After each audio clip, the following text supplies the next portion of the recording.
I was black. It totally wouldn't have worked.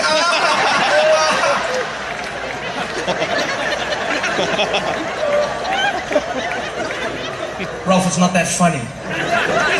But it totally is, yeah? You should have seen yourself. It looked like you were about to invade the ham section. Oh my God, the Schwarze Hitler. I was like, yo, it's not that funny, Ralph. I tried to learn a language to connect with my father. Now I sound like one of the worst people in history. He's like, yeah, calm down, okay, calm down.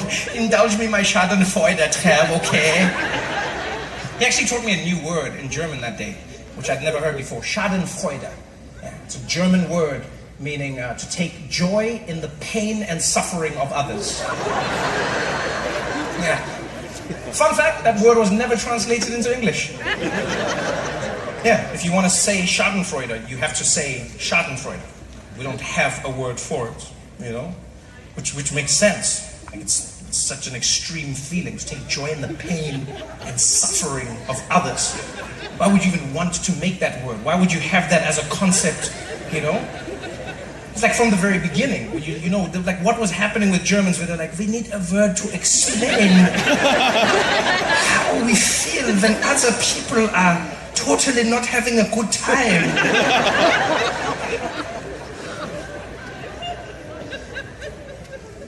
It's not as bad as it sounds. I mean, we all experience Schadenfreude. Every single one of us here. Yeah.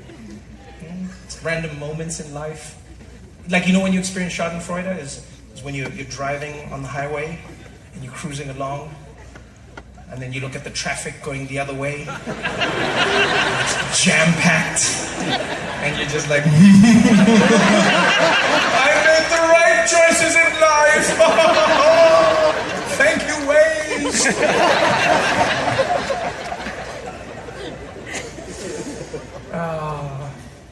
The traffic out here is on another level. That's something I will never ever get used to. It was wild.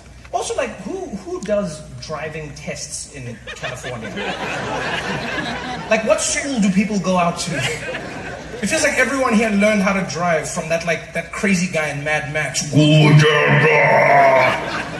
Everything is a fight on these roads. I've never been on freeways like in California, ever. It's just everything is just death.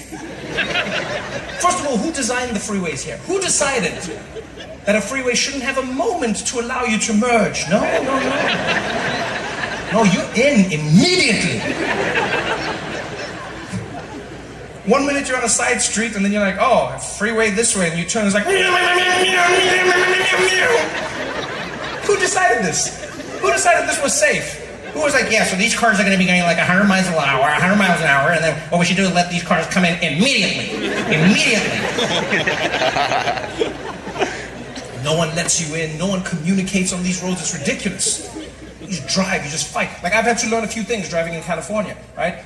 Number one, like, you use your cars in different ways. And I get it. Look, I'm from Africa. Like, we only got cars maybe 3 decades ago. I get it. So I'm a little backward on this. But I've realized here in California, you guys are so advanced that you just drive differently. You know, your cars are different. For instance, on our cars in South Africa, what we had on the side of the car, we had these lights that would flash whenever we intend to go in a direction. And we call those lights, we call them indicators, right?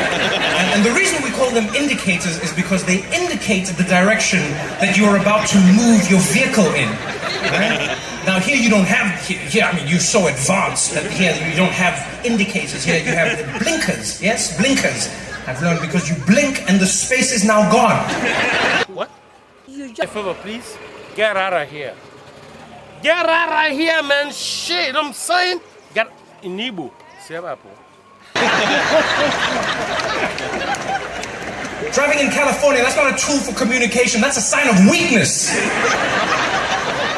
Yeah, whenever you turn on your blinker here, what you're saying is, I need someone to fill this space next to me as quickly as humanly possible. 3, 2, 1, whoa!